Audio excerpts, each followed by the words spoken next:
아직도 모르겠어. 괜찮을까? 뭐가 고민이야. 그냥 자보면 되지. 어머, 미쳤어? 미치지 않았습니다. 2주간 실사용 후 불만족 시 환불 가능한 쇼앤 침대니까요. 고객 만족을 향한 끝없는 노력, 믿을 수 있는 딴지마켓의 신강자. 침대에 대한 고민은 쇼앤침대에 맡기시고 여러분은 꿀잠만 누리세요. 이제 고민하지 마세요. 누워본 몸에게 물어보세요. 편안함을 파는 사람들 쇼앤침대, 딴지마켓에 있습니다. 너는 뒤로 빠져라.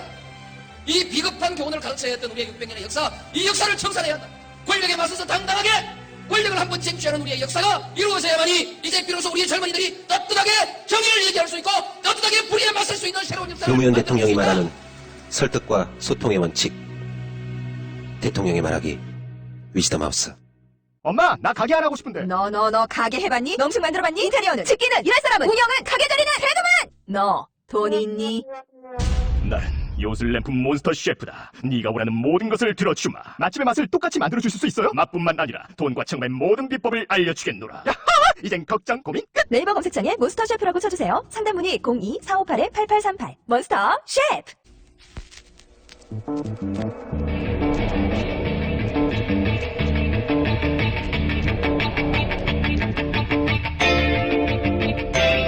안녕하세요, 김어준입니다.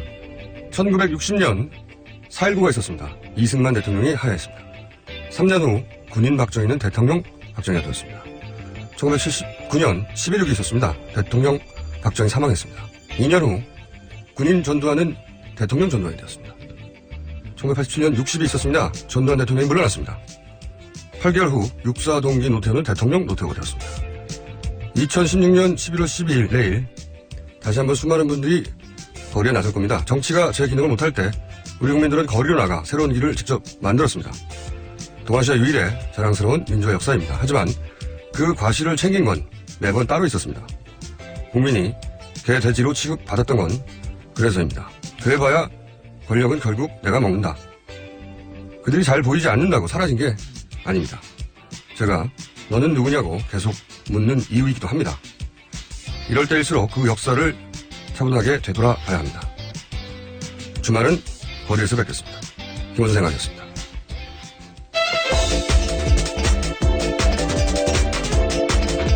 송채경화 기자 나오셨습니다. 안녕하세요. 네, 안녕하세요. 한겨레21 송채경화입니다. 네, 요즘 문자로 자꾸 송채경화 기자와 공동 진행하라고 하는 문자가 송채경화 기자의 가족들로부터 오는 것 같은데 절대로 안 된다고 전해주십시오. 네, 알겠습니다. 제가 혼자 먹겠습니다. 자, 첫 뉴스도 여전히 최순실. 오늘 네. 좀 다른 뉴스를 준비해봤습니다. 그래요? 네. 한국과 일본 양측이 9일 서울에서 군사정보보호협정을 체결했는데요. 그 체결에 관한 2차 실무회의를 개최를 한 건데 사실상 협의를 마무리한 것이다. 이런 분석이 나오고 있고요. 이게 왜 문제가 되냐면 한일 군사정보보호협정이라는 거는 이제 양국 간의 군사정보를 직접 공유할 수 있는 협정이라고 네. 하거든요. 그래서 어제 야권에서는 이런 협정 체결에 반발하면서 국방부 장관 해임 건의안까지 강행하겠다. 이렇게 밝혔습니다. 저는 그 내용을 따지기 이전에, 네, 그 내용도 상당한 문제라고 사실 오래전부터 지적돼 왔는데, 내용을 따지기 이전에 서로 이게 우리나라에 유리하다고 하더라도 네. 지금 이 시국에 그렇죠. 여당도 대통령 유고 상황을 한 상황에 그 내용도 정확하게 밝히지 않고 급하게 진행하는 이유를 알 수가 없다. 좀 굉장히 중요한 사안이라고 보는데 이 사안은 저희가 따로 전문가를 모시고 다뤄보기로 하겠습니다. 송채경화 기자 혼자 다룰 수가 없는 사안이다. 죄송합니다. 그래서 저희가 전문가를 찾고 있습니다. 네, 다음 주에 꼭 이 문제를 따로 다루도록 하고. 네. 다음 뉴스 전해주십시오. 네, 이번에는 김기춘 전 대통령 비서실장에 대한 뉴스인데요. 그 김기춘 전 실장이 청와대에 근무할 때 그 사법부 길들이기를 하고 또 야당 의원을 고발하라고 지시하기도 하고 이런 내용이 포함된 이제 비망록이 어제 TV조선 보도를 통해서 공개가 됐습니다. 무슨 내용이 있었나요? 일단 이 비망록은 김영한 전 청와대 민정수석 2014년 6월부터 약 210일 동안 근무한 분이 작성을 한 건데 여기 보면은 이제 박지원 국민의당 비상대책위원장을 보수단체를 통해 고발하도록 해라. 김기춘 전 실장이 이렇게 야당 네. 주요 지도자를 고발해라. 네, 이런 내용이 있었고요. 이유는 그때 2014년 당시 이제 정윤회 씨 국정기획 파문이 있었잖아요. 네. 그때 이제 박지원 의원이 만만해라는 의혹을 내놨거든요. 네, 만만해라는 건 비선 조직 이재만, 박지만, 정윤회 이렇게 해가지고 이 의혹을 제기했는데 이것과 관련해서 이제 박사모 등 시민단체 통해 고발 이런 식으로 이제 지시 사항을 적었다는 아니 거죠. 이게 정말 문제면 자기들이 고발하든가요. 그렇죠. 네. 그래서 실제로 시민단체가 박 의원을 명예훼손으로 검찰에 고발했고 실제로 기소가 되기도 했습니다. 네. 이런 일들이 있었고 또 다른 내용을 보면 이런 건 저도 많이 겪어봤어요.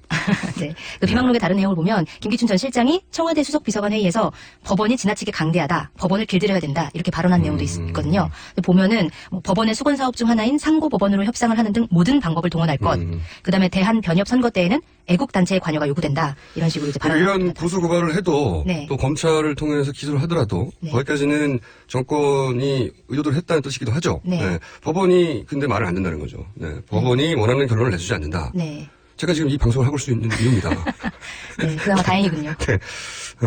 그런데 이제 그게 마음에 안 드셨던 거죠. 우리 네. 전 비서실장께서 법원을 길들여야 한다고 그러셨군요. 또 다른 발언 있습니까? 네, 또 다른 내용을 보면 문화예술계의 좌파 책동에 투쟁적으로 대응할 것 이런 이제 주문을 한 것도 있는데요. 실제로 이 시기에 그 예술인 블랙리스트가 작성된 시기와 일치한다고 하고요. 그다음에 또 5.16에 대해서도 우선 문화예술계 좌파 책동에 대응하라는 네. 김 실장의 멘트가 있고 그리고 나서 블랙리스트가 작성됐다. 네. 앞뒤가 맞네요. 예. 네. 그리고 또 무슨 발언을 하셨나요? 네, 그 5.16에 대해서도 5.16은 애국심을 가진 군인의 구국의 일념이었다. 이렇게 이제 표현을 하면서 이제 청와대 뭐 바깥의 평가는 다르겠지만 청와대에 계신 분들은 이런 생각으로 일을 해야 된다. 뭐 이런 식으로 얘기를 했다고 합니다. 물론 뭐 절대 그럴 일이 없다고 하셨겠죠? 네, 본인은 이 보도와 관련해서 자기는 그런 말 한 적이 없다. 사실이 아니다. 이렇게 얘기했습니다. 네. 이분이 단 하나도 인정하는 것 같아요, 저는. 네. 그 어떤 종류의 의혹이든 아니 본인이 최순실 씨 빌딩에서 있었다는데도 사무실을 가지고 있었는데도 최순실 씨 모른다. 모른다. 네. 대단한 분입니다. 중단기 기억 상실이 걸린 것 같아요. 그렇고 한 가지 제가 이 뉴스 TV조선에서 나온 거죠. 네, TV조선에서 나왔습니다. 네. TV조선. 두들뭐 청와대 전면전을 하고 있는데 네. 약간 해설이 필요한 것 같아요. 특히 그중에서도 김기춘 비서실장만 콕 찍어서 네. 지속적으로 공격하는 면이 있습니다. 네, 맞습니다. 맨 처음 상황이 나왔을 때도 그리고 2차 상황 이런 보도를 했었죠. 그 뒤에 김기춘 비서실장이 있는 것 같다. 이런 식의. 물론 뭐 7인회라는 어떤 전망도 있고 추정도 있고 뭐 여러 가지가 있는데 꼭 김기춘 비서실장만 물고 늘어져요. 이분이. 왜 그럴까요? 그 김기춘 비서실장이 수습해 가는 방향이 조선일보가 원하는 방향과 다르다는 거죠. 아마도. 그런 분석이 가능하군요. 네, 다르다는 거죠. 근데 조선일보 입장에서는 박근혜 대통령의 힘이 다시 살아난다면 조금이라도 네. 큰일 날 정도로 이제는 돌이킬 수 없는 되돌아갈 수 없는 다리를 건넜지 않습니까? 그렇죠. 네. 네. 최태민 씨와 박근혜 대통령이 남녀관계라고 주장하는 보도 내용을 수차례 했어요. 네. 돌이킬 수 없는 다리를 다 폭파시키고 가고 있어요, 지금. 그러니 만약에 박근혜 대통령의 힘이 되살아나면, 조선일보가 대단한 위협을 느끼겠죠.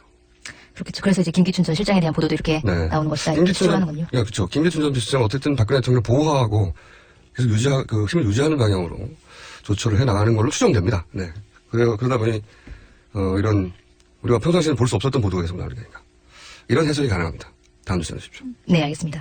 그 최순실 씨가 정부 핵심 인사에까지 직접 관여한 사실이 처음으로 이제 밝혀졌는데요. 그 차은택 씨가 지금 현재 검찰 조사를 받고 있는데 검찰 조사에서 그 외삼촌인 김상률 숙명여대 교수를 대통령 교육문화수석에 뭐 앉혀달라고 했고 또 홍익대 대학원 지도교수였던 김종덕 씨를 문체부 장관에 앉혀달라고 했고 또 송성각 씨를 한국콘텐츠진흥원장에 임명해달라고 최순실 씨에게 청탁을 했다. 이런 내용으로 진술을 한 걸로 이제 드러난 건데요.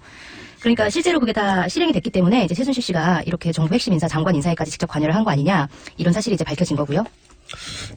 드디어 그러니까 차은택 씨는 이미 본인이 인정할 부분과 인정하지 않을 부분을 정하고 들어온 것 같아요. 네. 시간이 그만큼 좀 많이 있었죠. 충분히 있었으니까요. 네. 여기까지는 내가 인정하면 내게 떨어질 형량이 어떻고 이런 변호인의 조력을 받았을 거라고 충분히 예상 가능하죠. 가만히 집에 앉아있지만 않았을 거 아닙니까, 당연히. 네. 이게 가장 먼저 털어놓는 건 여기까지는 내가 해도 되겠다고. 부인하기 어려운 거죠, 사실을. 자기 스승이나 자기 친인척이나 뭐 이러니까 부인하기 어려운 거겠죠. 어쨌든 처음으로 확인됐다. 네. 다음 뉴스 전해주십시오. 네, 최순실 씨가 자신의 단골병원인 차병원의 수건사업이었던 비동결 난자를 이용한 연구에 대해서 규제를 풀어달라 이렇게 정부에 압력을 넣었다는 의혹이 제기된 건데요. 실제로 박근혜 대통령이 규제개혁 장관회의에서 이 비동결 난자의 연구 사용을 금지하는 규제를 풀어야 된다 이렇게 직접적으로 발언을 하기로 했고 그다음에 그 이후에 실제로 규제가 풀렸는데요. 그 최순실 씨는 또 이 과정에서 이 규제 푸는 거를 반대하던 보건복지부 담당 과장을 찍어내기 시기로 경질시켰다 이런 의혹도 이제 받고 있는데요. 담당 과장이 이 비동결 난자 관련된 간담회에서 자기는 이제 반대한다 이런 의견을 표명했고 열흘 뒤에 다른 과장으로 전격적으로 교체가 됐다고 합니다. 네, 꼼꼼합니다. 굉장히 최순실 스타일이네요. 네, 문체부 최순실 과장 스타일. 경질한 것도 네. 비슷한 내용인 거죠. 항상 패턴이 똑같네요. 누군가 반대하면 인사권으로 경질시킨 다음에 찬성하는 사람을 그 자리에 꽂고 그 다음에 그 사람을 하여금 그 일을 성사시키도록 진행시키고. 네. 매번 그래왔죠. 모든 일에. 네. 인사권이 가진 힘을 잘 이해한 것 같아요. 기본적으로. 그렇죠. 네. 그리고 그거를 10분 이용했다. 왜냐하면 그 공무원을 임명하고 하는 권한을 대통령이 가지고 있으니까요. 네. 공무원들은 파리 목숨이었던 거죠. 대통령이 가지고 있지 않은 뭐 대기업 총수까지 물러나게 하는 그런 대단한 게 거. 이게 있었죠. 네. 아마도 전무했고 네. 앞으로도 후무할 것이다. 전무후무라는 그럴 단어를 것 같습니다. 이 최순실 스타일은 정말 전무후무할 것 같습니다. 대통령제 누군가가 있었던 적은 있지만 대통령이 그 말 그대로 한 적은 없었거든요. 네. 다음 소개해 주십시오. 네, 청와대가 그 최순실 의혹에 대한 검찰 수사가 본격화되기 직전인 지난 10월 중순에 그 피고발인 신분이었던 차은택 씨를 접촉해서 사건 내용을 파악한 것으로 드러났다. 이런 이제 보도가 나오는데요. 그러니까 뭐 사건 내용을 파악했다기보다는 뭐 청와대 관계자들이 이제 차 씨와 접촉을 해서 차 씨와 함께 말맞추기를 한 거 아니냐. 이제 이런 의혹에 대한 거죠. 네. 10월이면 뭐 언론 보도가 벌써 한 달은 된 지점인데 그때 네. 가서야 사건 내용을 파악했겠습니까? 네. 근데 이제 지금 드러난 것은 10월쯤 연락을 했다는 거네요. 네, 말하자면. 연락을 했다는 거죠. 그 전에도 연락했겠죠. 했을 텐데 어쨌든 드러난 것은 10월 중순에는 최소한 연락을 한 것이 사실이 있다. 네, 그리고 맞아요. 우병우 수석이 이제 이것과 관련해서 보고를 받았다.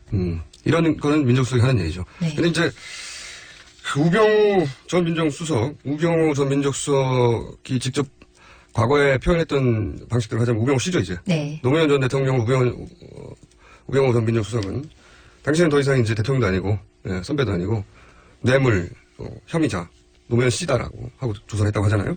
본인도 똑같이 적용하면 또 이제 언론에서는 우병우 씨라고 꼭 불러야 됩니다. 보통은 이제 관례상, 예우상, 전직 직함을 고인사들 붙여주는데, 우병우 씨를 어떻게 검찰이 처리하느냐가 검찰 의지 바로미터죠. 굉장히 중요한 사안이라고 봅니다, 저는. 네. 검찰이 과연 이 사건을 제대로 수사할 의지가 있느냐? 네, 이거 관련해서 검찰이 어제 이제 우병우 전 민정수석의 집을 압수수색했는데요. 이것도 어쨌든 검찰의 의지를 볼 수 있는 하나의 행동이라고 볼 수 있겠죠. 압수수색한 사진 봤는데, 네. 또 빈 박스였던가요? 이게 이제 박스를 들면 말이죠. 네. 다른 나라의 압수수색 사진을 보세요. 박스를 서류를 집어넣어서 들잖아요. 팔을 굽힐 수가 없어요. 기본적으로. 너무 들고 다닐 때. 무거워서. 무거워서 펴야 됩니다. 다들 굽히고 나와요. 가볍다는 뜻이죠. 네. 한번 해보세요. 박스에 서류를 담아서 쭉쭉 굽히고 걸어갈 수 있는지. 그리고 지금 언제인데 지금 압수수색을 합니까? 혹시 우병우 씨 관련 뉴스도 없나요? 네, 또 하나 있는데요. 그 지난 2014년에 정윤회 문건 유출 사건 관련됐을 때 이제 검찰이 문건 유출자로 지목된 사람을 이제 수사를 하고 있는 와중에 그 청와대 민정비서관실에서 이 피의자에 대한 회유가 있었다. 이런 증언이 나온 건데요. 복잡하네요. 뭐 네, 다시 이제 말씀해 주시면 정윤회 문건 유출. 네. 정윤회 사건이 있었는데 그때 네. 그 문건을 유출한 당사자 지목된 사람한테 네. 민정비서관. 실에서 회유를 민정비서관이 했었다. 우병우 씨였죠. 네, 그때 당시에 민정비서관이 우병우 씨였고요. 회유를 그러니까 뭐, 했다? 뭐라고 네. 회유를 했답니까?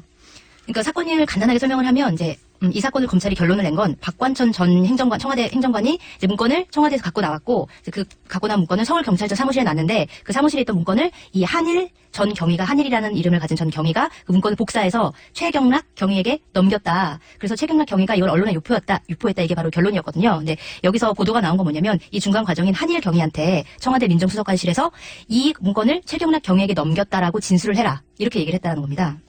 뭐라고요? 제가 열심히 설명했는데 못 들으셨나요? 한마디로 말해서 문건을 넘긴 사람이 있는데 네. 당신 문건을 넘겼다는 걸 인정하면 빼줄게 이거잖아요. 네, 맞습니다. 그 빼줄게란 말을 민정수석실이 했다. 네. 그런데 그 빼줄게라기보단 정확히 말하면 불기소가 가능하다. 그게 빼줄게죠. 불기소가. 검찰에 기소를 안 하면 빼주는 거죠. 당신이 넘긴 걸 넘겼다고 해라. 네. 이거잖아요. 근데 그거를 민정수석실에서 그렇게 시켰다는 거 아닙니까? 네, 시켰다. 그리고 실제로 빼줬고. 네, 실제로 빼줬고. 빼줬고. 그런데 넘겨받았다고 하는 최경희는 며칠 후에 자살을 했죠. 네, 넘겼다고 진술을 했고, 그 다음에 이제 최경희가 검찰에 이제 불러 들어갔습니다. 네. 그런 다음에 조사를 받고 나와서 이제 스스로 목숨을 끊었죠.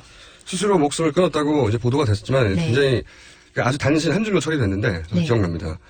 번개탄으로. 네, 번개탄으로. 근데 자살할 이유가 없다고 하는 의혹이 제기된 언론은 없었어요. 저는 생각했었어요.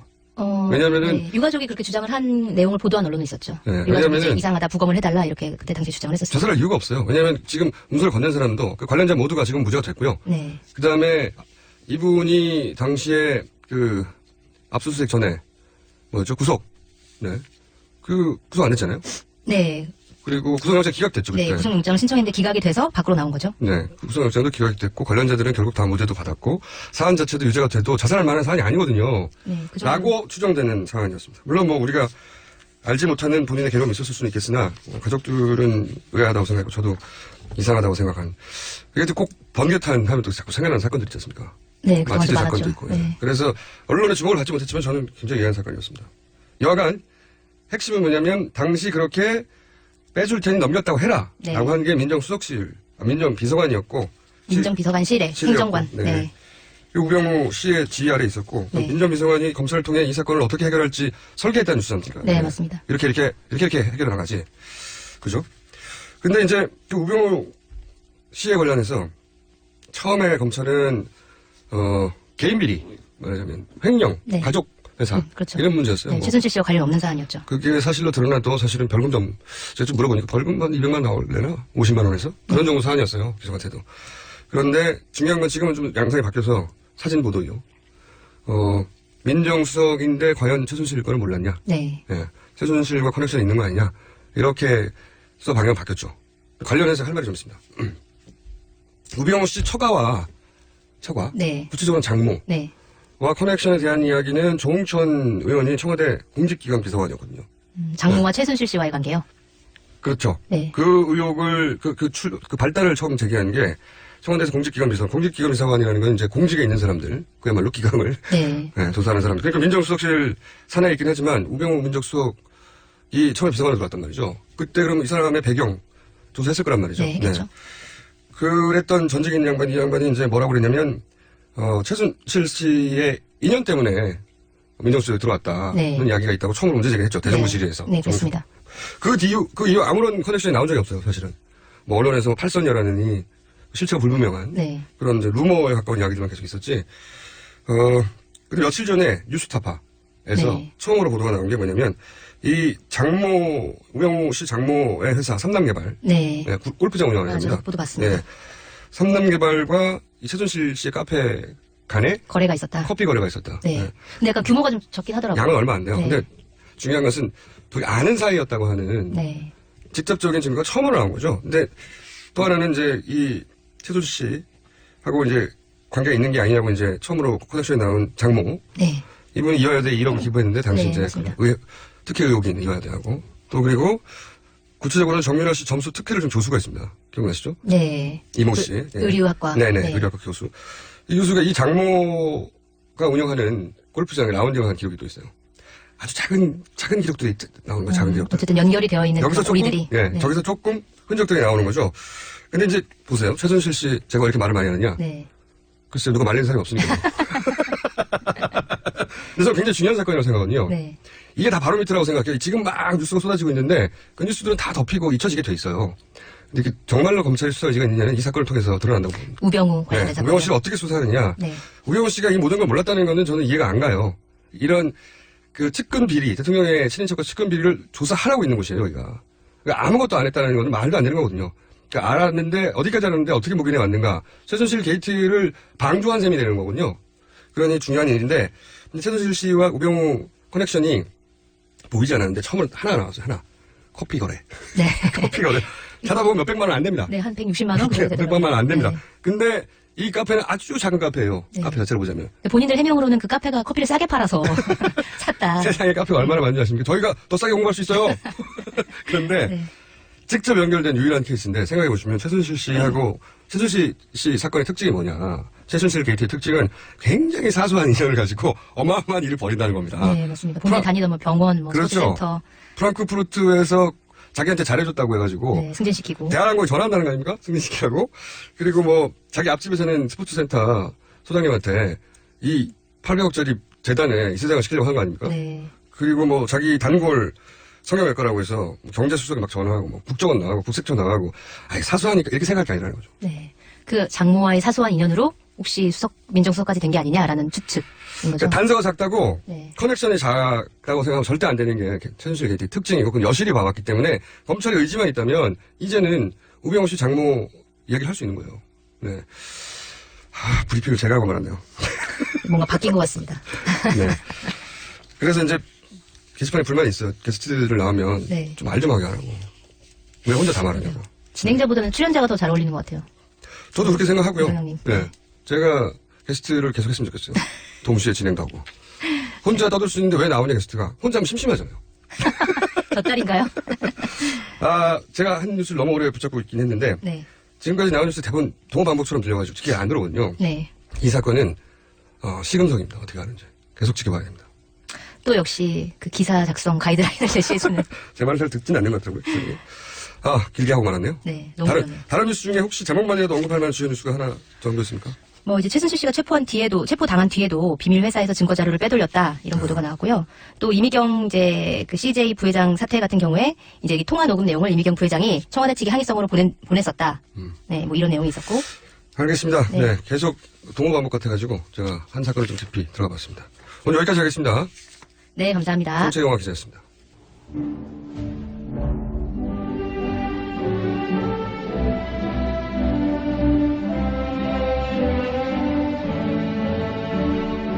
친애하는 국민 여러분, 많이 하십니까? MB입니다. 일단, 애청자 여러분께 고맙다는 말씀, 이 자리를 빌려 드리고 싶습니다. 뉴스공장, 이 공장, 잘 돌아가게 해주신 거. 그리고 우리 김어주이, 이래 좀 아껴주시는 거, 정말 참 고맙습니다. 사실 김어주이가 여기 와 공장 연락한다 했을 때, 이거 잘 될 거라 생각하는 사람은 거의 없는 걸로 압니다. 하다못해 영매다, 용안무당이다, 이건 전혀 몰랐다. 누구도 예측을 못했다. 그까지만은 저는 알았습니다. 이 MB만큼은 이 뉴스공장 이거 잘 돌아가지 저는 확신을 가지고 있었다. 왜? 내가 나오잖아. 내가 MB가 나잖아. 나야. 내가 이렇게 한마디 안 거들었어 봐. 공장에 나발이면 아무것도 없지. 김우주이 누굽니까? 순전히 이 MB가 어부키운 캐릭터입니다. 내가 걷어먹은 거야. 나 없었어 봐. 응? 이마 옛날부터 쭉 행보를 보세요. 얼마나 내 쪽쪽 빨아먹었는지. 내가 그때 이래 말랐잖아. 살이 한 쪄통 김우주가 있는 한.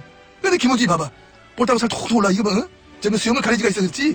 얼굴이 머리숱도 엄청 많고 말이야. 저뭐 까만지 안 까만지 구별이 안 갈 줄도 많고. 내 머리도 몇 가지 없어요. 이런 상황에서 내를 빨아먹는 큰 이 김우주야말로 내 줄는 내라. 나라.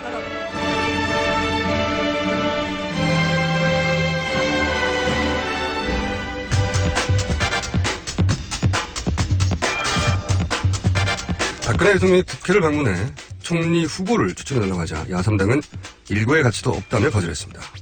왜 거절한 것인지 추미애 더불어민주당 대표 박지원 국민의당 위원장과 함께 이 거부를 함께 결정했던 심상정 정의당 대표 전화 연결해서 이야기 나눠보겠습니다.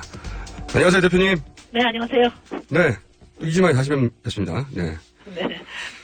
대통령이 직접 의회를 방문해서 총리를 추천해달라고 했는데 그동안 야3당은 이제 김병준 총리 후보 철회해야 한다고 주장하지 않았습니까? 그러면 네. 대통령 제안을 받아들여야 하는 거 아닌가요?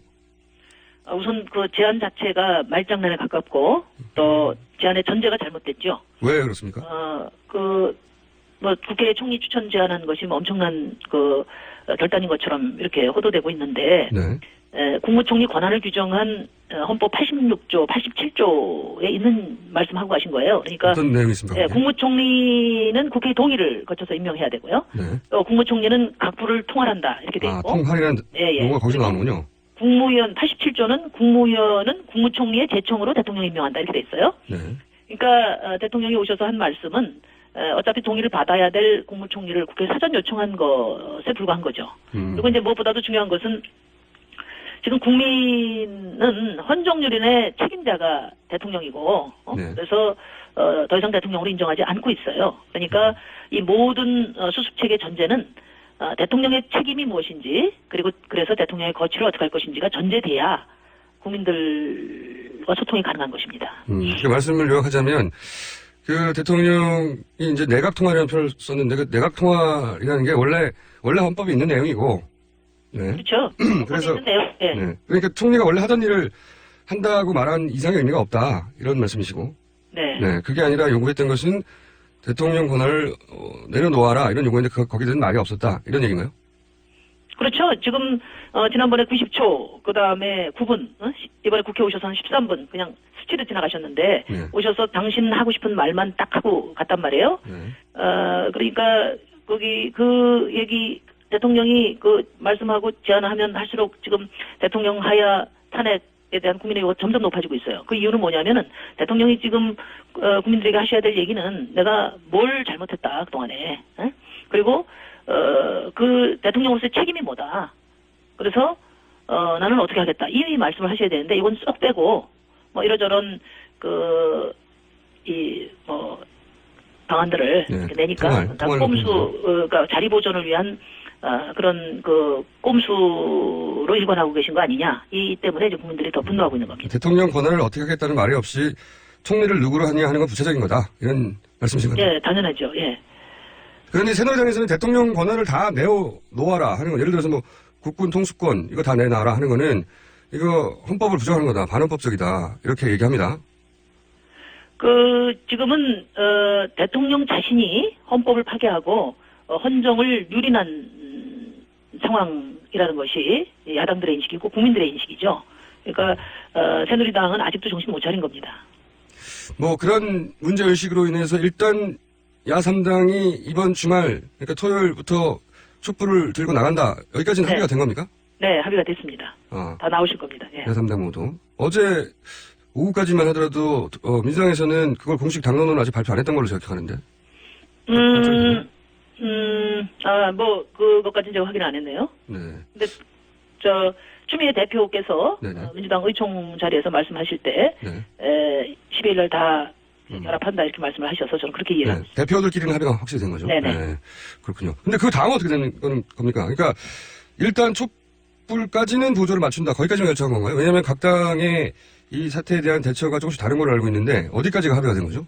네, 그러니까 이제 그 이후 해법에 대해서는 10일 이후에 다시 만나자 이렇게 아하. 돼 있고요. 지금 해법과 관련해서는 좀 의견 차이가 있습니다. 어떻게 그러니까 의견 차이가 있습니까? 예. 한마디로 말하면 네. 박근혜 대통령 동거 내각이냐 네. 하야 과도 내각이냐 차이가 있습니다. 좀 설명해 주시죠. 정의당은 네. 예. 그러니까 지금 민주당 등에서 이선 후퇴 얘기가 나오잖아요. 도대체 어디까지가 이선이냐 이거 가지고 논란도 많고 네. 이거 논란하니까 국민들이 혼란스러운 거예요. 예. 처음에는 내정에서 손 떼는 걸로 이야기했다가 지금 와서는 또 외치도 맡길 수 없다 네. 이렇게 이야기하고 또 최근에는 뭐 통수권, 군 통수권, 계엄권 이거 다 내놔라 이렇게 이제 점점 진화되고 있어요. 네네. 그래서 제가 3당 대표회담에서 이선은 하야일 수밖에 없다 이렇게 제가 말씀을 드렸거든요. 네네. 그리고 이제 거의 하야에 접근하고 있는 것 같습니다. 다른 당들도. 네. 예. 그런데 실제로 물러나라고 하면서 그 하야라고 말하지 않는 야당들에게 국민들이 매우 갑갑해하고 있습니다. 그러니까 한마디로 말해서 이선 후퇴에 담긴 그 모든 의견 차이를 다 종합해서 말씀드리자면 박근혜 대통령과 1년 4개월 동거하는 방안이죠. 어떻게 동거할 것이냐를 고민하는 게 다른 두 야당의 입장이라면 정의당은 그렇죠. 그게 불가능하다 이렇게 판단을 내리죠. 불가능하고 국민의 뜻이 아니다. 그러니까 대통령과 총리의 권한을 어떻게 나눌 것이냐. 네. 이 얘기 아니겠습니까? 네. 그거는 한마디로 박근혜 대통령과 동거하는 내각을 만들겠다 이런 이제 뜻이고요. 네. 지금 국민의 뜻은 대통령 물러나는 것을 전제로 과도 내각을 만들어서 빨리 헌법에 따른 차기 대통령을 선출해야 된다. 이게 이제 저희 정의당과 국민의 뜻이라고 볼 수 있습니다. 정의당은 최대한 빨리 하야하고 그리고 60일 이내에 조기 대선해서 이 상황을 일단락 짓자. 이게 이제 당론인 거죠. 그렇습니다. 네. 지금은 하루라도 지금 이런 국정 마비 상황을 해결할 수 있는 가장 효과적이고 유일한 방법이 대통령이 빨리 민심 수용 선언을 하는 것입니다. 거기서부터 문제의 해법이 마련될 수 있다 이렇게 봅니다. 그 하야, 탄핵 이런 여론이 여론조사를 보면 60%를 넘어가고 있긴 합니다. 그러니까 전통적인 네. 보수 지지층도 사실은 이대로는 안 된다고 생각하는 건데 네. 근데 이제 그렇다고 하더라도 그런 주장을 하시는 일반 국민들이 불안하지 않은 건 아니거든요. 확실히 네. 그런 주장을 하고 있지만 예, 불안합니다. 왜냐하면 가보지 않은 길이어서. 네. 타야를 공식 당론으로 한 정의당 입장에서는 그 불안해하는 국민들에게는 뭐라고 하시겠습니까? 그러니까 지금 대통령이 이 상태로 계속 자리를 유지하고 있는 것이 대한민국의 위기를 재촉하는 핵심 요인이라고 보는 겁니다. 오히려? 지금 네. 한번 보세요. 지금 공무원들 다 국민들 그 신뢰는 다 무너졌고 그다음에 공무원들 영이 쓰지 않습니다. 지금 국회에 오는 공무원들 그 상임위에서 보면은 네. 대부분 공무원들이 다 하늘을 보고 있죠. 위로 쳐다보고 있거나 눈 감고 있어요. 그리고 지금 세계적으로도 대통령이 조롱거리가 되고 있단 말이에요. 이런 상황에서 완전히 통치 능력을 상실한 상태인데 이 상태를 하루라도 더 연장하는 것이 가장 위험한 상태라고 저희는 보는 겁니다. 그런데 저희가 이제 즉각 하야하면은 바로 60일 만에 대선을 치러야 되니까 이게 그 현실적으로 가능하냐 이런 제기를 하는데 네. 저희가 말씀드리는 건 질서 있는 하야를 말씀드리는 거예요. 그러니까 대통령의 하야 선언과 사임 시기가 반드시 일치할 필요는 없다고 봅니다. 그러니까 지금 중요한 것은 국민이 물러나라는 이 민심을 대통령이 다 받아들이겠다. 하야 민심 수용 선언을 하고 내가 내려갈 테니 국회에서 과도 내각을 구성해 주시오. 그리고 그 과도 내각에서 위기관리와 다음 대선 준비 일정들을 마련하면 권력 이양에 전폭적으로 내가 협력하겠소. 이 선언을 국민과 함께 받아내는 것. 이것이 지금 사태 수습의 가장 중요한 출발점이라고 보는 거거든요. 선언을 먼저 하고 시점은 이제 정해 나가자 이런 말씀이시네요. 간단하게 기억하면. 그렇죠. 네. 그 국민들이 물러나라고 했기 때문에 앞으로 난 물러나겠고 그 권력 이양 과정에서도 전폭적으로 협력하겠어. 이 말씀을 대통령이 하도록 만드는 것이 지금 야당의 책임이라고 보는 겁니다. 근데 이제 지금 그 친박 지도부의 대응으로 봐서나 예를 들어서 네. 트럼프 당선으로 불확실하니까 빨리 국정을 정상화해야 한다거나 또는 야당이 국정을 파탄시키고 있다고 반격을 나서는 거 봐서는 사실 대통령 하야의 뜻이 전혀 없는 것 같아요. 그러니까 더군다나 거부하면 대통령 본인이 거부하면 어떤 법률로도 하야를 강제할 수 없지 않습니까? 그러니까 지금으로 봐서는 대통령 본인도 또 친박 세력도 그럴 생각이 없는 것 같은데 거부하면 네. 계속 어떻게 합니까? 네, 그걸 대통령의 뜻에 대통령의 처분만 바라고 있으면 여소야대를 만들어준 국민의 뜻을 제대로 받들지 못하는 거죠. 그러니까 지금 대통령이 민심을 수용하도록 하는 데는 두 가지가 있는데요. 지금 아직 대통령은 힘이 세셔요. 아직도 법률적으로 권한 다 가지고 있죠. 아직도. 네. 권한도 갖고 있고 또 의지도 뭐 조금도 변한 게 없습니다. 그런데 대통령이 의지하는 첫 번째가 지금 하나는 검찰이고 하나는 야당이에요. 그러니까 첫 번째 검찰 부분, 여당을 잘못 말씀하신 거 아니에요? 대통령 야당. 대통령이 야당을 의지한다고요?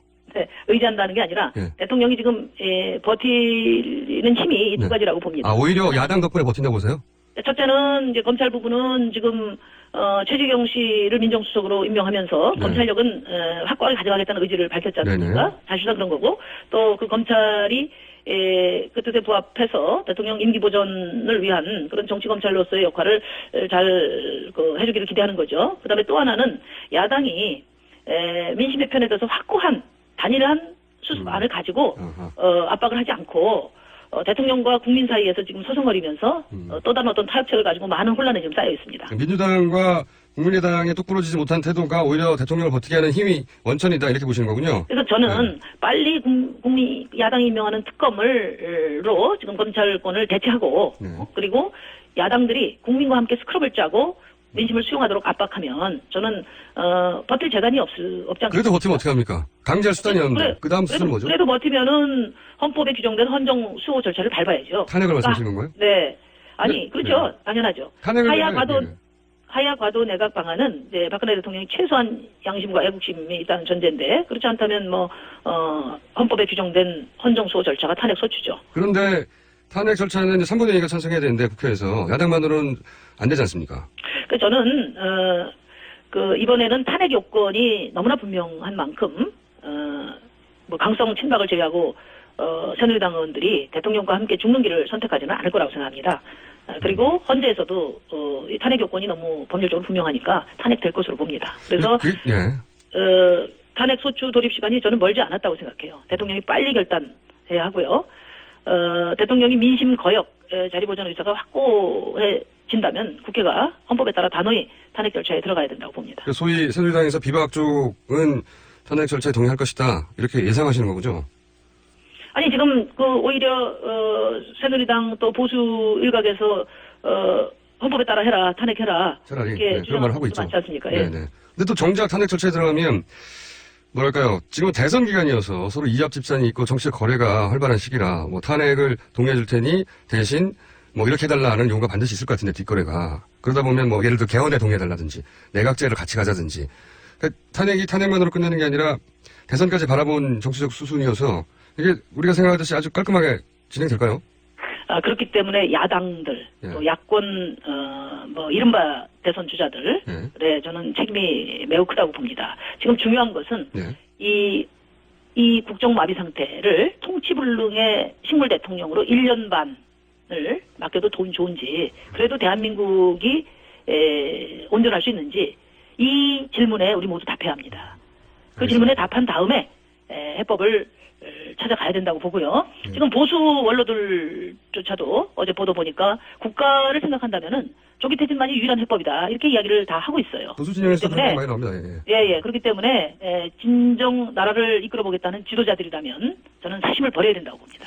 알겠습니다. 그러니까 대통령도 야당도 대선 주자들도 다 결단의 시기다. 이걸 이 결단을 잘해야 되는 시기다. 이런 말씀이네요. 네. 네. 지금이야말로 네. 야당들이 눈 부릅뜨고 지켜봐야 할 북극성은 저는 민심이다. 이렇게 생각합니다. 알겠습니다. 오늘 말씀 네네. 감사합니다. 네, 고맙습니다. 네, 정의당 신상정 대표였습니다. 네, 송재영 기자가 본인이 내일 거리에서 생중계한다는 사실 좀 전해달라고 하고 나왔습니다. 비밀입니다. 3부에서 다시 뵙겠습니다.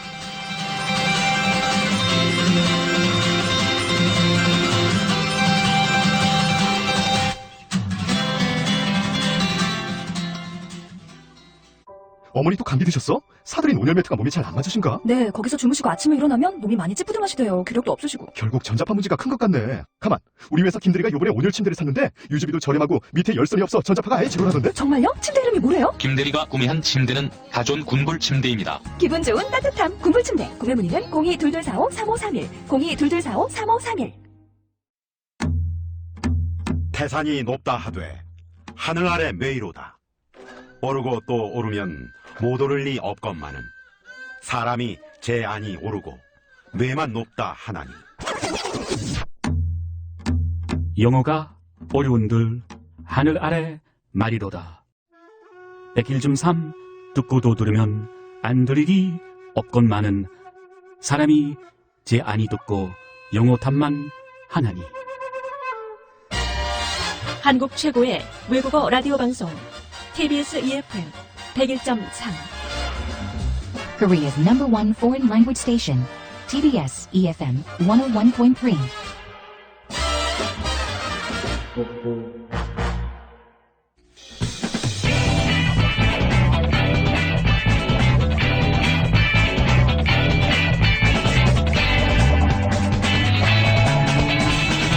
김어준의 뉴스공장.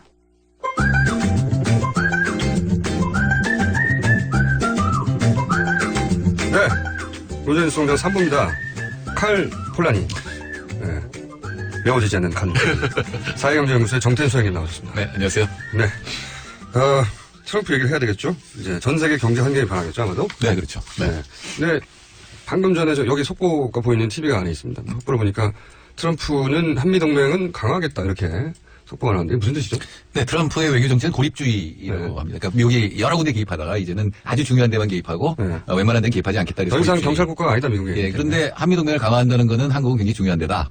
근데 거기 개입을 하되 비용은 그 나라가 물어라가 이제 트럼프의 고립주의 핵심입니다. 그러니까 우리나라로 치면은 이제 미군 주둔군인이라든가 무기를 더 사라든가 강화한다는 건 주둔군 비용을 너네가 내고 만일 원한다면 그리고 무기를 더 사라. 예컨대 사드 같은 거를 지금 포대 하나인데 두세 개 더 사라 뭐 이런 얘기. 한미 동맹을 강화한다는 표현 돈 많이 내라는 얘기네요. 그렇죠. 네. 감사합니다.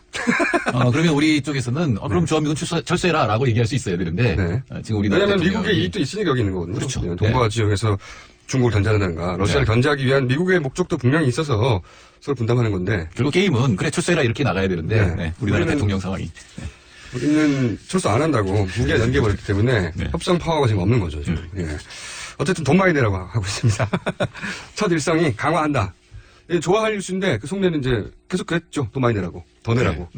원하면은. 자, 경제적 관점에서 저희가 트럼프 효과가 어떻게 세계 혹은 한국 경제에 영향을 미칠 것인가 얘기를 해보려고 하는데 아직은 분석 초기죠? 예, 지금 뭐 사실은 정책을 내놓은 적이 없어요. 하도 정책이 뭐냐 그러니까 이제 플랫폼에 내놨는데 내용이 상호 모순된 것도 있고 굉장히 간단해서 확실하게 예측하기 굉장히 어렵습니다. 자, 그럼 그걸 그 이야기를 하기 전에 그런 경제 정책은 그러면 본인의 지지 기반이 어떻기 때문에 그렇죠? 트럼프의 어떤 식으로 나아갈 것이라고 전망하자면 지지 기반이 어떤지 누가 투표했는지 알아야 될 거 아닙니까? 네, 백인이 한 21% 정도 더 투표했어요. 많이 있네요. 예, 그리고 남성이 12% 정도 더 투표를 했고요. 그다음에 저학력. 대학 이하, 대학 중퇴 이하가 8%포인트 격차인데, 백인의 경우에는 무려 40% 가까이, 트럼프한테 더 많이 했고, 청년들이 원래는 이제 오바마를 굉장히 지지했는데, 그 부분은 줄어들었으니까, 그리고 노인들은 트럼프한테 투표하고, 그래서 그런 부분들, 백인, 남성, 저학력, 노인이 이제 트럼프를 지지했다고 볼 수가 있습니다. 사실 힐러리가 여성 후보로서의 롤 모델이 되기에는 그쪽에서 보기에는 너무 욕심꾸러기 할머니처럼 보여가지고 매력이 없었어요. 브렉시트도 그렇고 전 세계적으로 엘리트에다가 기성 집단, 그러니까 뭔가 이익을 누리고 있는 집단에 대한 그 혐오가 굉장히 커졌거든요. 니들끼리 다 해먹은 거 아니야 이거죠? 그렇죠. 그러니까 바꿔도 너들이 우리를 잘 살게 해줄 것 같지는 않다. 차라리 뒤집어버리겠다라는 생각이 굉장히 강한 거죠. 공화당 소위 인사들이 이쪽으로 넘어가도 이쪽에 영향을 안 주는 게 니들끼리 해먹은 거 아니야? 다 똑같은 놈들이다 이러다. 네, 이쪽이나 저쪽이나 우리가 왜 정치 혐오를 가지신 분들이 국회의원 뭐 누가 되든 소용없다. 네, 그런 게 비슷한데 그게 좀 더 진보적인 방향으로 갈 수도 있고 퇴행적인 방향으로도 갈 수 있는데 어떻게 보면은 1930년대 나치를 지지했던 심성하고 비슷한 면이 많이 있습니다. 저도 유사하게 생각하는데 사실 이런 주장들, 이런 이야기들은 진작에 미국 남북전쟁 시대에 백인 우월주의자들, KKK단이 주장했던 거하고 그대로 유사한 내용이거든요, 이게. 그렇죠. 네. 그게 이제 유색인종으로 확대됐을 뿐, 그거를 가장 미디어 시대에 맞게 잘 유포한 게 이제. 그러니까 한 40년간 불평등이 계속 확대됐거든요. 특히 이제 그 러스트 벨트라고 하는 옛날에 자동차 산업이나 기계 산업 중심지가 굉장히 퇴락을 했는데 이 사람들은 자기들이 왜 이렇게 못 살게 됐는지에 대해서 불만이 많은데 그게 중국 때문이다. 네, 그렇죠. 동아시아 때문이다. 또 멕시코 이민 때문이다. 이렇게 공격 대상을 만들어준 거예요. 그러니까요. 그쪽으로 쏠려가서 이제 문제가 된 거죠. 제가 그 미국에서 유권자 운동을 하는 김동석 소장하고도 통화를 했었는데 어제. 근데 그 이전에 한 달 전에 트럼프가 당선될 거라는 얘기를 이분과 나눈 적이 있거든요. 근데 저는 이제 지금 말씀하셨듯이 이것이 공화당 민주당의 대결이 아니라 그동안 소외받았던 계층들이 소위 지배 계급에 대해서 불만과 불신을 가진 자기들이 왜 이렇게 못 살게 됐는지 모르겠는데 결국은 당신들 때문이 아니냐고 말하는 그 사람들과의 대결이라 지금 주류 언론이 보도하는 뭐 민주당 공화당 대결론은 해설이 안 되고 결국은 트럼프가 역전 우승할 것이다. 역전 승리할 것이라는 얘기를 했었는데 근데 그 소장님 이야기는 저보다는 훨씬 현장에 가까운 이야기를 했는데 무슨 얘기를 했냐면 자기는 트럼프 유세장을 따라다녔다는 거예요. 근데 트럼프 유세 현장의 특징은 사람 많은 곳에서 하는 게 아니랍니다. 시골 허허벌판에 딱 깃발을 세운대요. 그럼 여기 누가 사람이 살아. 워낙 땅덩이 넓고. 근데 트럼프가 가면 힐러리는 도시 한가운데 되지만 거기 트럼프가 가면 수천 명이 모인대요. 갑자기. 이 사람 이렇게 이 못 사는 동네에 백인들이 많이 살았나? 그걸 깨닫게 되고 첫 번째 깨닫는 게 두 번째는 보통 유세 현장에서 막 열성적인 헌어가 나오기 마련인데 다 백인들 남자들이 나온대요. 그리고 다 허름한 옷 입고 그 사람들이 아무런 하나도 없이 가만히 트럼프 하는 얘기를 듣고 있답니다. 자기가 상상한 유세 현장은 너무 다르다. 다른데 자기들이 왜 못 사는지 모르지만 이 사람이 얘기를 해주는 걸 듣고 있는 거야. 아, 내가 그래서 못 살았구나. 이 여론에 붙잡히지 않은 이 사람들이 투표장에 나오게 될 것이다. 네, 그러니까 특히 이 노벨 경제학상 수상자들이 다수 포함된 375명의 경제학자들이 트럼프가 집권하면 망한다라고 선언을 했거든요. 그랬더니 사람들이 그래 그 망한 세상에 가고 싶다라고 한 거예요. 왜냐하면 자기들이 이미 망했다고 생각하는 거거든요. 그래서 이미 망했는데 뭐 민주당이 잡으나 공화당이 잡으나 그런데 힐러리는 엘리트 같고 지속될 것 같거든요. 지금 상황이. 그러니까 한번 뒤집어 보자라고 하는 건데 실제로 망할 겁니다. 그게 문제죠.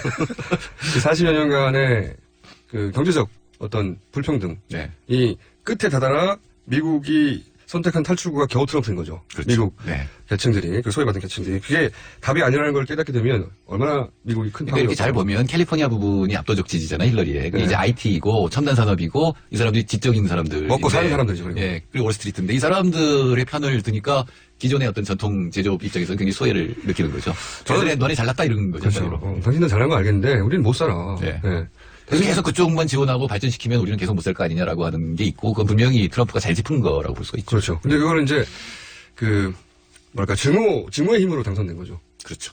그거를 용어로 치면 르상띠망이라고 방향을 모르는 분도 이런 게 지금 가득 차 있는 거죠. 방향이 없어요. 사실은 이 브렉시트도 그렇고 이 부분이 과거 전통적으로 민주당이나 노동당 지지자 계층이거든요. 맞습니다. 근데 그들이 돌아선 거고 이들이 계속 첨단 이런 거 계속 얘기해봐야 이 사람들한테는 다가오지도 않고 오히려 내가 나빠진다고 생각하게 되니까 반대를 찍어버리. 우리나라도 이명박 대통령 찍을 때 비슷한 심정이 있었던 거죠. 그런데 이 사람들은 이제 다 사기를 당한 거란 말이죠. 그러니까 예를 들어서 미국이 못 사는 걸 멕시코 때문이라고 말해버리고 간단합니다. 일단 복잡한 경제적인 설명 없이 간단하게 이해하니까 그런가 보다 하고 달려왔는데 이제 그 거짓말을 유지시키려면 또 다른 거짓말을 해야 되잖아요. 계속해서. 거짓말이 아니라 실제로 정책을 쓸 수 있는 게 있죠. 예를 들어 중국 때문에 우리가 그런다 그래서 실제로 그렇게 하기 굉장히 어렵겠지만 중국 수입품에 대해서 관세를 45%까지 올리겠다고 지금 시작했거든요. 그렇군요. 그러니까 중국하고 미국은 굉장히 마찰이 심해질 가능성이 높습니다. 100%입니다. 그러니까 그 거짓말을 사실로 만들기 위한 작업을 할 거라는 거죠. 네, 근데 그거 중에 제일 쉬운 게 뭐냐면 외국에 대해서 압력을 가하는 거죠. 그 중에서 이제 우리 같은 경우에는 한미동맹 유지하려면 돈 많이 내라는 거고요. 예, 동아시아가 타겟이고 왜냐면 동아시아 쪽의 수출이 어마어마하거든요. 우리나라도 미국 무역 흑자가 한 280억 달러 돼요. 우리나라 전체 흑자가 한 1050달러인데 50억 달러인데 미국의 수출은 10% 정도 하는데 흑자는 30%예요. 아, 그렇구나. 그럼 이제 이거 환율 조작했다고 이제 주장할 거고 환율 지금 관찰 대상국이거든요. 그러니까 무역 수지 경상수지 흑자가 GDP의 6% 이상이면 이제 대상국인데 우리나라는 9%거든요. 그러니까 우리나라 환율이 그러니까 우리나라 돈의 가치가 올라갈 수 있군요. 그렇게 들으면 좋게 들리는데 수출에는 나쁜 수출은 나쁜 거죠. 건데 이제 일단 1년간 유예 기간을 주고 시정해라. 근데 안 시정하면 환율 슈퍼 300일조라는 게 있어요. 뭡니까? 슈퍼 300일조라는 건 뭐냐면은 덤핑이라든가 이런 불공정 무역을 했을 때 그거에 대해서 보복을 하는데 징벌적인 모든 상품에 다 할 수 있는 거예요. 아무 상품이나. 그러니까 이제 징벌적인 관세로 우리 상품들 수출되는데 너무 비싸서 안 팔리니까 그러니까 너무 싸서 미국이 손해를 보니까 그걸 올리든가 안 올리면 관세를 그만큼 떼겠다는 거죠. 근데 환율 슈퍼 300일조 뭐냐면 그냥 지금 미국이 생각하기에 한국이 1달러에 1,000원이어야 되는데 지금 1,300원이다. 그것 때문에 미국이 지금 100억 달러의 손해를 본다 그러면 그 100억 달러만큼 보복 관세를 물리는 거죠. 이거 완전히 이건 깡패 국가입니다. 트럼프는 그렇게 할 것 같아요. 아니, 그게 이제 트럼프의 무서운 점이에요. 그러니까 미친놈이라고, 미친놈이라고 생각하고 우리는 불복해야 되거든요. 아니, 힘이 세니까요. 어떻게 합니까? 그쪽에서 그렇게 나와버리면. 예를 들어서 우리나라한테 그렇게 하는 게 아니라 애플이 이제 해외 공장이 있는데 그 공장 닫고 들어오라는 거 아닙니까 지금? 그러니까 해외 공장에서 얻은 이익에 대해서 이제 세금을 물렸는데 여태까지 유예했거든요. 안 걷었거든요. 이제 그거 걷겠다는 거거든요. 그러니까 돌아오라는 거죠. 10%로 깎아줄 테니까 돌아와라. 이렇게 지금 주장하고 있는 거죠. 그 공장도 다 미국에서 짓고 이 블랙리스트도 있어요. 트럼프 보면 블랙리스트 작성을 되게 좋아하나 봐요. 예전에 유세 기간에도 언론기관 그 블랙리스트 작성해서 계속 트위터에서 알렸거든요. 미국에는 거의 모든 언론기관이 답니다. 방향은 다르지만 사실은 트럼프가 굉장히 오랫동안 언론인 생활을 했잖아요. 총수하고 비슷한 면이 연예인이었죠. 저는 지식인이요. 그래서 이 뭐랄까요? 이 트럼프가 하는 행동은 굉장히 영악이 더 맞겠네요. 영악한데 대단히 이기적이고 유화적이고 또 마초적이고 그러다 보면 이 끊임없이 복수를 내겠어요. 심지어는 대선 후보 토론 때도 그 상대방 힐러리 보고 내가 대통령 되면은 검찰시켜가지고 조사시켜 감옥 보낸다는 식으로 얘기했어요. 그러니까 이게 무슨 지도자 전체를 아우르는 이런 거는 웃긴다. 내가 지금 힘든데 그런 게 어딨어. 우리는 보복하겠다라는 거거든요. 실제로 할 거라는 거를 상대방이 그렇게 느끼면 불복할 수가 있겠죠. 그럼 결국은 중국입니다. 불복하지 않은 나라 중국이. 중국은 이미 힘이 커졌으니까. 하지만 우리는 그 정도까지 힘이 크지 않지 않습니까? 그러니까 우리나라 리더라면은 중국하고 공조하면서 동아시아가 공조하면서 어떻게 미국이 대응할 것이냐를 생각해야 되는데. 그러니까요. 이제 편먹기를 다시 해야 돼요. 그러니까 어떡합니까? 그러니까 빨리 지도자를 바꾸자.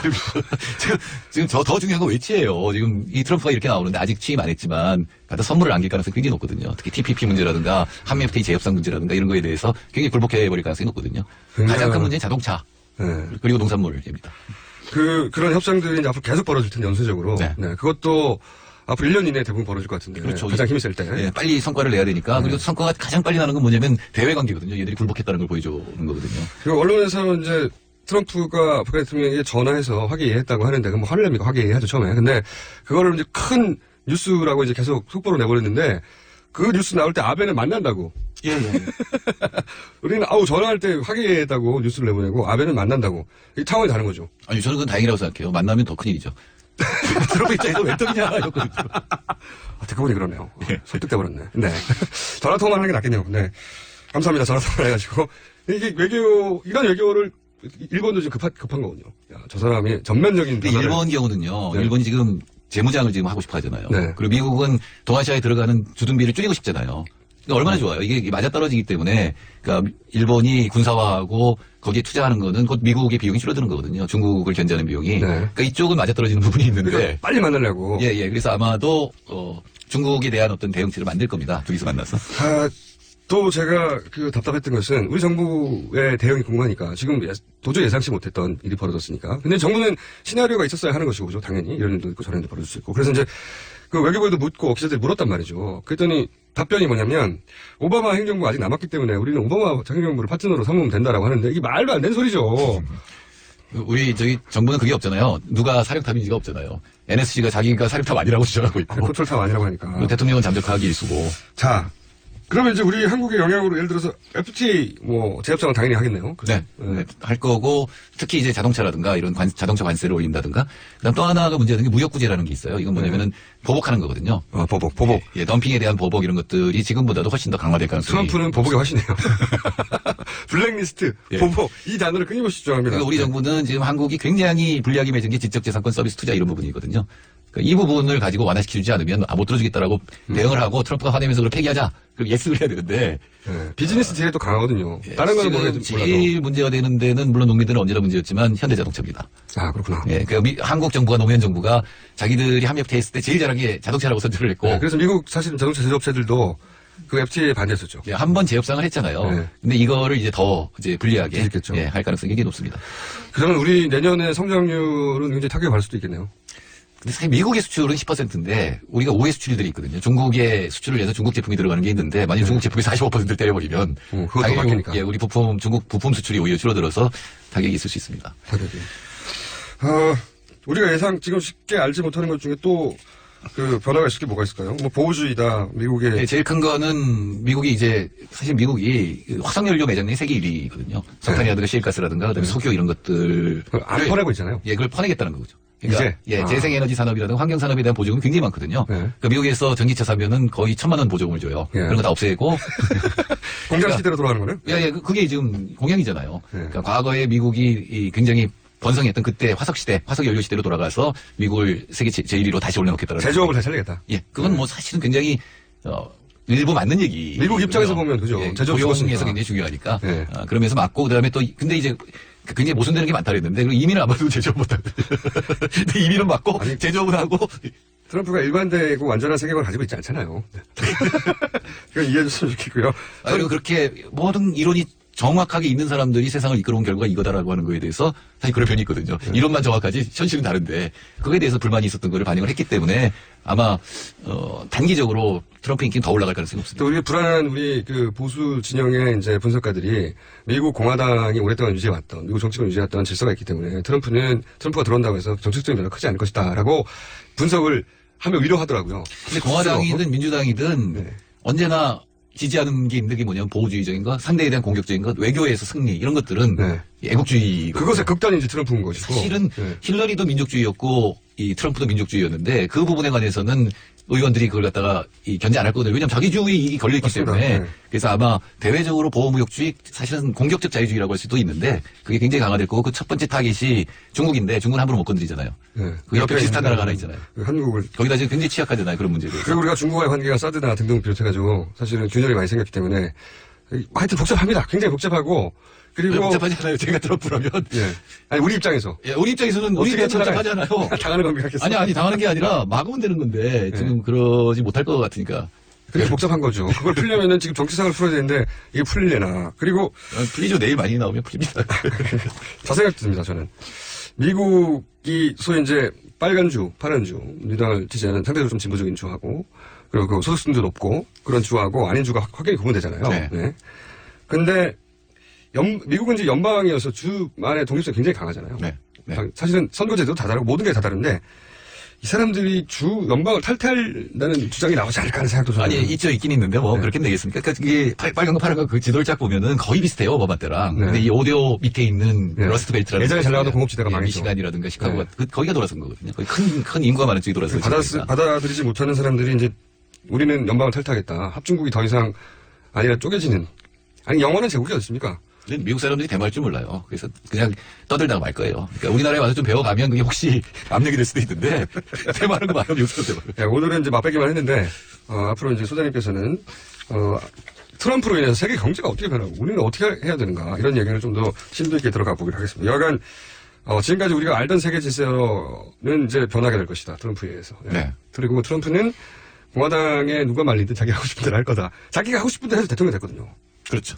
특히 이제 공격적인 대외 정책 이런 것들은 의원들도 다 동의할 거기 때문에 그거 먼저 할 거다라는 건 확실합니다. 그리고 저는 한 가지 두려운 점은 뭐가 가장 두렵냐면 트럼프의 이제 과거를 쭉 보면 승부사적 기질이 대단히 강하고, 대단히 강하고 누구도 예상치 못한 전통적인 방식을 벗어난 자기의 배포나 감각이나 느낌으로 승부를 했고 그게 통해와서 대통령까지 돼버렸어 이제. 그러니까 우리 미국 주류 언론도 99% 틀린 거 아닙니까? 우리가 예상하는 방식이 아닌 것으로 마구 치고 들어올 거라는 거죠. 근데 확실하게 100% 예상되는 거는 보호무역주의예요.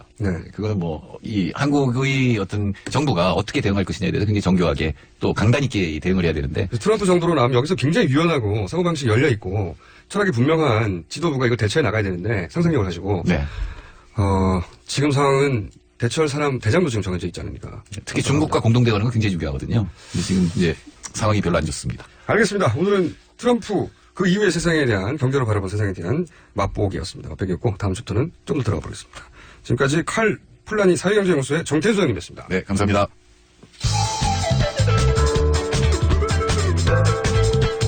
유쾌하고 냉정한 시선으로 본질을 봅니다. 김호준의 뉴스공장.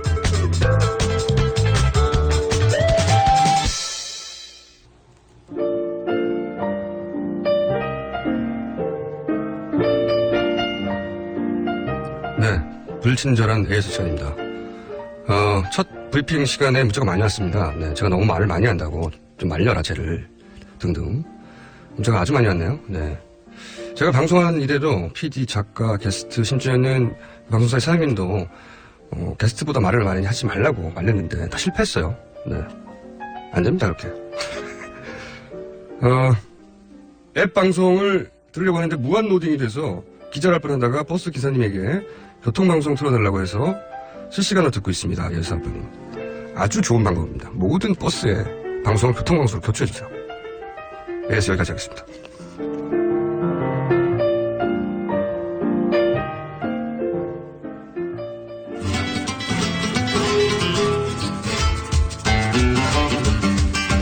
자, 황교익 선생님, 맛 칼럼니스트로 알려져 있고, 그리고 후배들은 절대 이 영역에 들어오지 못하도록.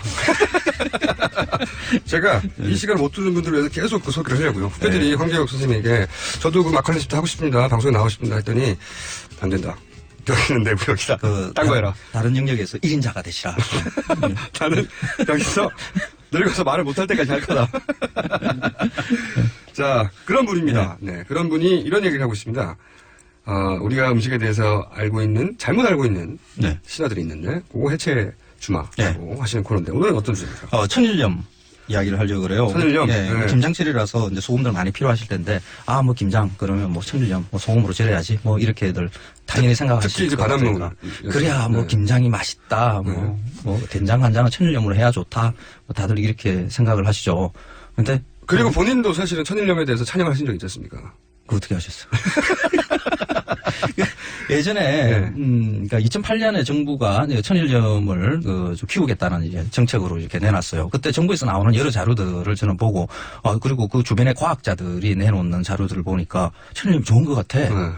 그냥 현장 확인도 안 하고, 사실 이런 거는 현장 확인하고 더 깊이 있게 들여다봐야 되는데, 사실, 정부에서 식품 가지고 뭐 장난을 치겠느냐 하는 그런 생각이 있었죠. 정부의 책임을 떠넘기시는 겁니까?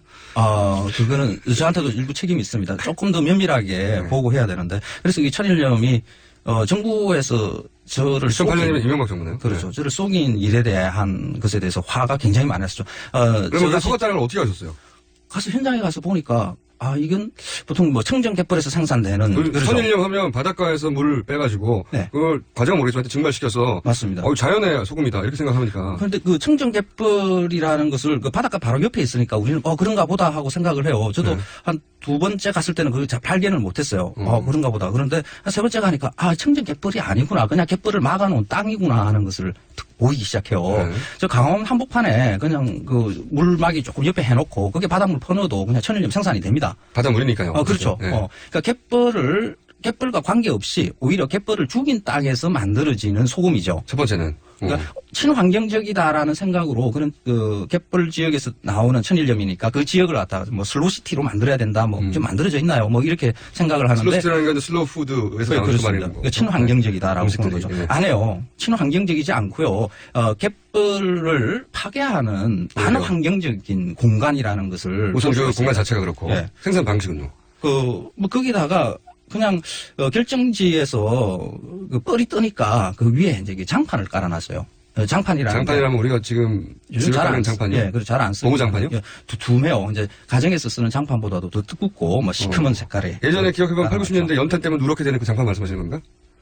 그거보다 더 두꺼워요. 더 두꺼워요? 두껍고 뭐 위에 이제 그 비닐 코팅 같은 거 이런 게 안 돼 있는 거죠.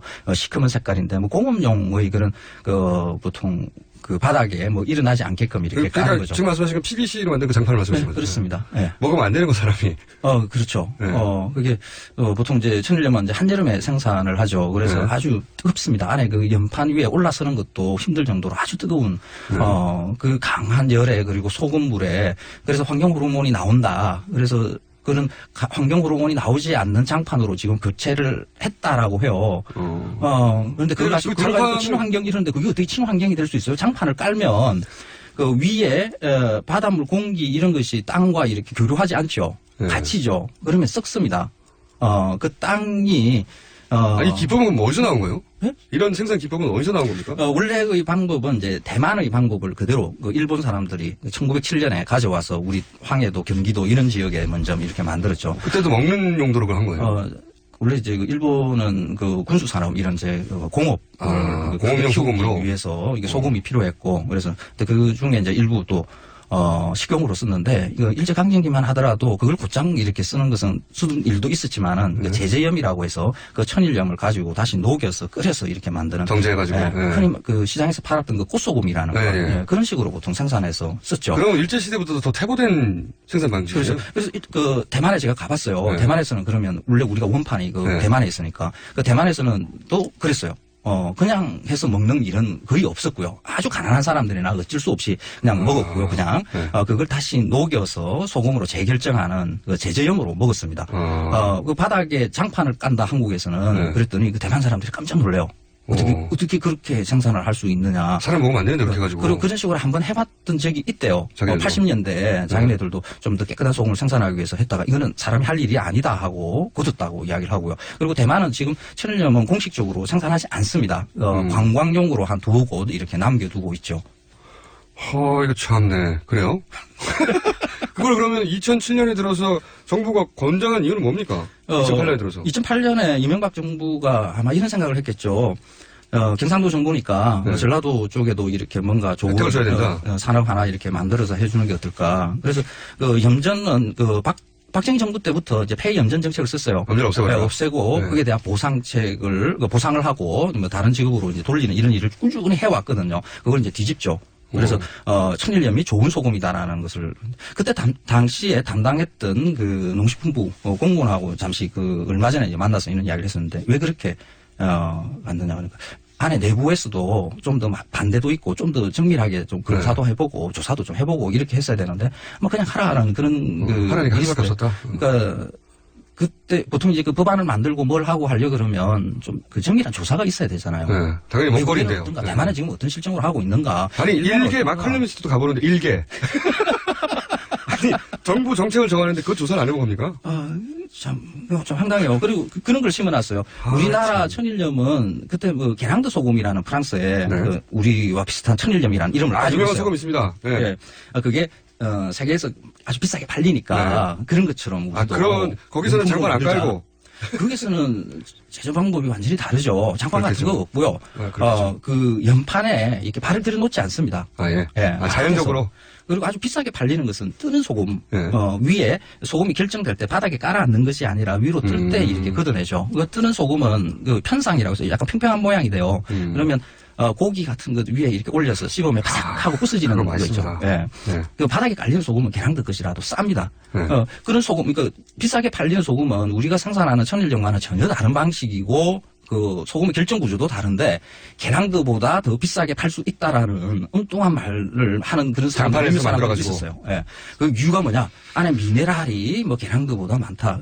이 미네랄이 게랑드보다 이게 미네랄이라는 것이 소금 자체가 미네랄이거든요.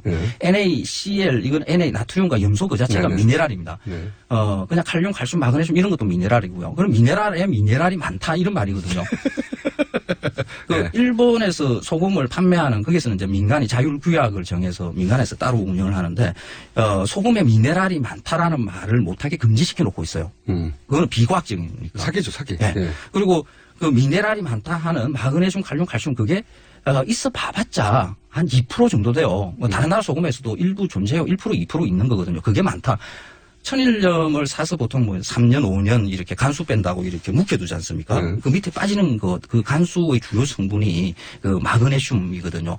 많다고, 많아서 좋다고 주장하는 그 마그네슘이에요. 그게 많이 있으면 써서 그 김장들 망칩니다. 그러니까 맛이 없는 그런 마그네슘을 빼내고 그런 미네랄을 두고 그게 많아서 좋다라고 이야기하는 그런 말을 만들어낸 거죠. 앞뒤가 안 맞는 그런 것으로 이건 저는 뭐 식품에 관련되는 것은 보면 이명박이 4대강을 가지고 이렇게 이상한 장난을 쳤듯이 이 천일염이 그래요. 이게 옹기들을 사실 잘못된 정보를 주고 그리고 그 천일염 염전 그 종사자들한테 나쁜 짓을 한 거죠. 폐염전 정책이 그대로 유지가 됐으면 그 보상을 제대로 받고 다른 일을 생계를 유지할 수 있는 뭐 다른 일을 찾았겠죠. 지금 소금값 오르는가요? 안 올라요. 천일염이 세계적인 명품이 될 수 있다? 불가능해요. 전 세계 소금들 다 판매하는데 여기저기 다 가서 보니까 우리나라 천일염 가지고 뭐 명품 될 수 있는 가능성은 거의 제로입니다. 게랑드 소금이 그것도 원래 프랑스 정부에서는 없애려고 했는데 비위생적이라고 해서 그런데 천년이라 됐고 문화적 가치가 있다는 몇몇 사람들이 의해서 만들어진 있어요, 먹어보면. 그렇죠. 고기에 뿌리면 고기 문화상품이기도 하거든요. 근데 그 천일염에 관련되는 종사자들한테 희망 고문을 한 셈이 되는 거죠. 그것도 거짓말로. 그러니까 지금 그러면서 호남 지역에는 뭔가 안겨주는 것 같은 정치적 제스도 취할 수 있고. 그렇죠. 그 결과로 이 천일염이 어느 순간 갑자기 마케팅이 강화되고 그랬었군요.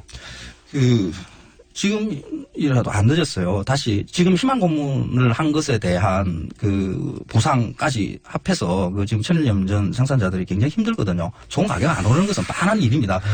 그러니까 좀 이 지금 천일염 그 진흥 정책에서 이거 탈출해 나오는 그런 방법을 궁리를 해야 됩니다. 그러면은 원래 우리나라 전통적으로 이렇게 그 프랑스의 소금도 뭐 천년 이상 해갖고 문화 상품이어서 그리고 사실 그 상품이 됐잖아요 지금 결과적으로 잘 팔리고 저도 가서 뿌려 먹습니다. 근데 우리나라 전통 소금 생산 방식이 또 따로 있었을 거 아닙니까? 우리도 소금 먹었어야 되니까. 우리는 뭐 암염이나 호수염이 없으니까 바닷물 가지고 만드는 소금을 썼었죠. 이게 천일염 방식 이전에는 조선시대, 그러니까 1907년 이전에는 자염이라고 해서 바닷물을 흙 위에서 좀 농축시켜서 흙 위에서요? 예, 그 흙을 같이 넣어서 좀 진한 함수라고 하는데 진한 소금물을 만들어서 끓였습니다. 예, 끓이는 소금이죠. 흙에 넣어가지고. 예, 자염이라고 하는데 그 흙을 끓이는 게 아니라. 맛있습니까? 근데 그렇게 하면? 좀 자잘한 소금 형식인데 소금은 소금 맛은 그 안에 들어가 있는 성분에 의해서 맛이 뭐 마그네슘 같은 것 이런 거 들어가면 쓴맛이 나고요. 맛을 결정하는 것은 이게 결정 구조입니다. 어떤 모양으로 생겼는가 하는 게 중요할 뿐입니다. 근데 소금은 그냥 NaCl일 뿐이거든요. 그렇죠. 그 소금이 어디에서 생산되든지 간에 그냥 광물이고요. 그때 당시에 정부에서 말한 게 이런 게 있었어요. 광물에서 식품으로 바뀌었다. 이것도 사실 비과학적이고 바른 말이 아니에요. 그냥 먹는 광물이거든요. 광물이 바뀌지 않습니다. 광물이 다르게 바뀌면 성분이 바뀌어야 되죠. 이 지구가 이상하게 되는 거예요. 그냥 NaCl은 어디에 있든지 그냥 NaCl입니다. 그러니까 소금을 선택을 하실 때 선택할 기준은 뭐냐 그러면 NaCl 함량이 높은가? 소금 순수한 상태일수록 좋겠죠. 그리고 내가 쓰는 용도에 적합한 결정 구조를 가지고 있는가. 그걸 어떻게 합니까? 결정 구조를 가지고 있는지. 소금 모양 보면 알죠. 약간 굵은 소금, 가는 소금, 뭐 평평한 소금, 입에서 잘 부서지는 소금, 단단한 소금, 뭐 이런 거 결정이 암염, 호수염, 뭐 천일염, 정제염 이런 것이 다 따라서 이 결정 구조들이 조금씩 다르거든요. 그럼 고기에 뿌려 먹는 건 뭐가 제일 좋습니까? 아까 말한 그 계량드의 그 평평한 뜬 소금, 그 꽃소금이라고도 이야기하는데 그 소금이 사실 좋죠. 뭐 우리나라에서도 그것을 일부 생산하는 지역이 있어요. 그걸 생산해보자 하는데 그런 것은 의미 있다라고 저는 봐요. 한국의 천일염이라 하더라도. 거기 어딥니까? 그러니까 천일염 중에 그렇게 다른 곳은 어디 있어요? 어디입니까? 그 지역은? 일부 있어요. 일부? 상품이 때 말씀하신 거예요? 그렇죠.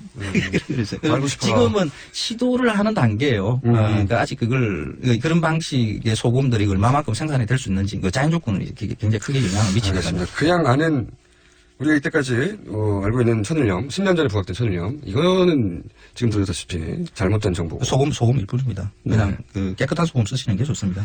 네. 알겠습니다. 일개 칼럼니스트도 파악해내는 사실을 정부가.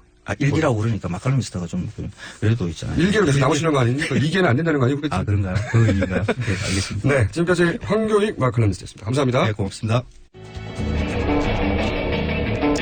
이번 주 여기까지입니다. 이번 주말 거리에서